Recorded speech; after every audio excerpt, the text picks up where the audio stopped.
Mbote na ba nyonso bolanda biso na chaîne na biso ya Voice TV officiel.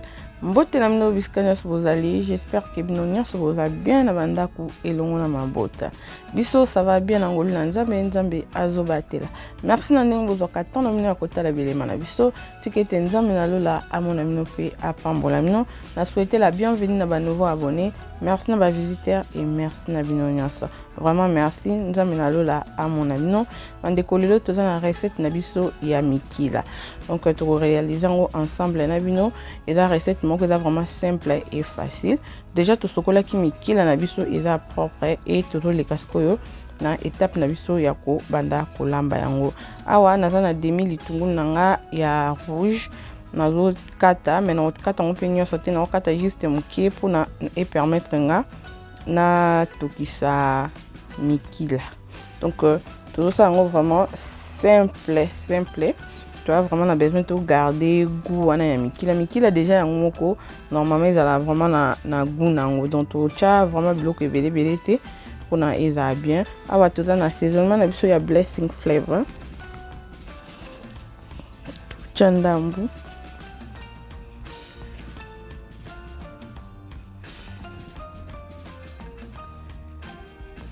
Et tout ça na assaisonnement na biso ya ngombe pe tucha.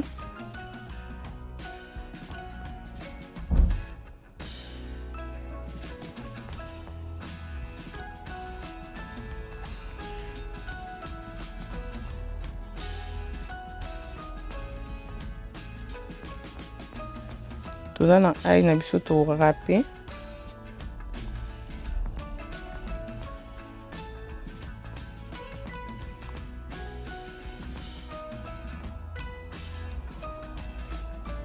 On a toujours continué à râper ail na biso.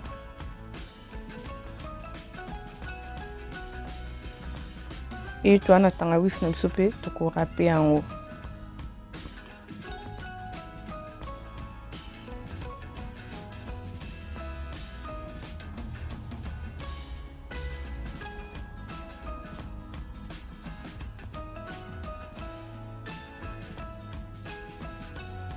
Voilà la famille, on a tout ici qu'on râper tangawis na biso na ail na biso. To ko balula bilo na biso nyonso. Ce qui te remarqué na tino mungwa te parce que ba assaisonnement nyonso na tie wana eza na mungwa. So mungwa ekoki te na obakisa yango sima. Donc on a to baloli mikila na biso et to tie yango mai te pour musuni déjà ebimisaka mai nango. To ko kenisi koyo ko tie yango na moto. Tokotika yango ebimisa donc to tiango sko na moto tokotika yango etoka ebimisa mai nango. Merci.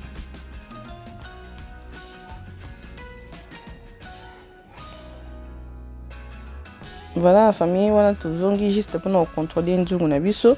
Tomoni awa mai déjà ebimi mais tokotika yango etoka lisusu ndambo mai oyo ekita ndambo pour goût vraiment ekota na musuni avant tozonga. Avant to ya ko bakisa mai na nzungu na biso. Voilà la famille, wana musuni na biso vraiment 18 ans nango ya kotoka na mai oyo viande na biso ebimisaki et asko yo comme to ebimikila vraiment ezala makasi. Donc to yesko to bakisi mai, to tika to bakisi pe mai ebele mbala moko te to tie mai boye soki elembi te to kobanda bakisa ndam donc sko to tika yango etoka. Et voilà la famille, koto yo juste na l'axamino biloko to salela ou etika to salela to na tomate, to na ndembi, to na poireau, to na basilic na biso na litungulu. Voilà la famille a to zongi pour na to bando sala moi sauce na biso to che juste huile moke po mikila vraiment ezalaka na huile ebele. Donc juste pour nous permettre biso to le kana sala sauce na biso. Donc il dépend on a yo ko hino pe ko sa sauce te ko za pe biloko nyonso tie na kati otiki yango etoki mais na préféré na sa la sauce. On toujours la moi matungulu na biso lemba moi moke.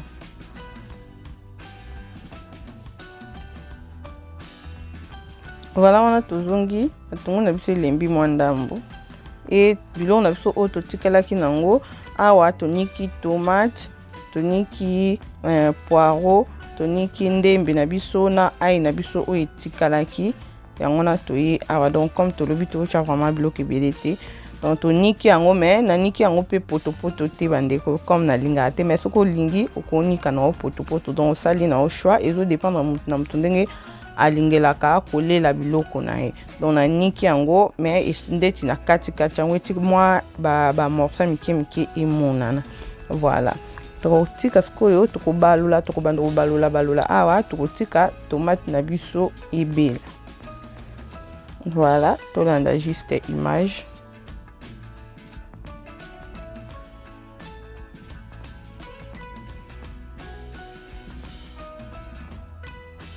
voilà la famille wana tomate na biso kalingami ndambo tozo continuer tozongi oyo eza basé na biso nde yango oyo toye kotia mazudi mazudi nde yango toye kotia pona vraiment epesa mwa parfum moko ya kitoko na kati ya sauce na biso donc tokocontinue kokalinga sauce na biso ti ekobela voilà wana musuni na biso mpe ezocontinue toujours kotoka na moto.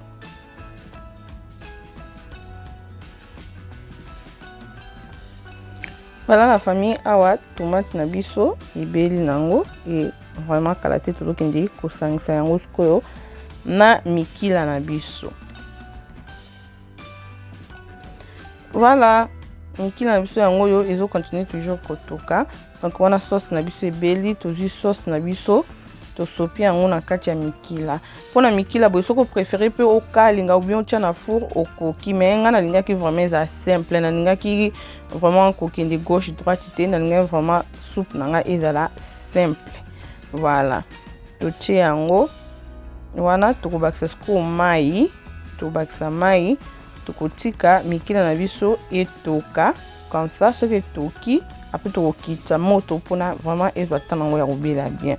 Voilà la famille wana mikila na biso zo continuer toujours kotoka donc c'est ça bomoni ndenge ebimisi mafuta vraiment ebele donc mikila yango mo eza vraiment na mafuta ebele comme to sali pe sous sauce ebimisi vraiment lisusu mafuta ya koleka donc c'est ça totika yango etoka ndambo après tokanga na biso moto.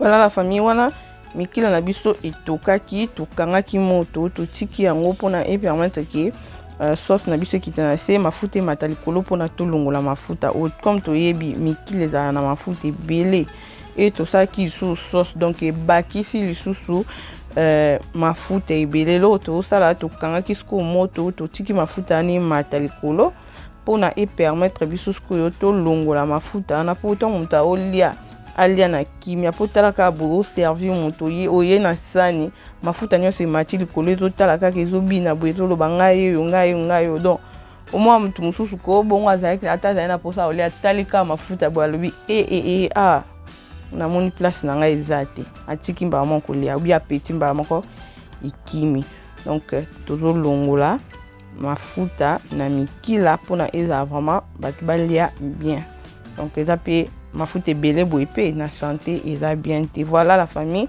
tolongoli mafuta nyonso ndenge oyo tokokelaki ta mafuta oyo nyonso ebimi na mikila na biso donc kolia yango vraiment eza bien te donc sauce na biso ya mikila etikali boye donc boye pona kolia vraiment eza facile eza bien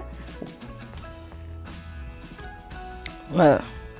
Et voilà, recette na biso yango yo ezaki vraiment simple et facile ndenge na lobaki ke nanga kokende gauche droite te nanga vraiment na garder goût ya mikila nanga pona na lia yango vraiment na enjoy yango donc ba façon kolamba ezebele soko lingo kalinga yango avant ça sauce soko lingo ça okalinga no sauce te otia bongo ezo dépendre na yo. Voilà la famille so bo sepe na vidéo bo partager bo commenter bo aimer vidéo ekozala malamu mingi et bo sampete pour s'abonner toujours na kati ya chaîne na biso po bokozala desite tosuki awa bye.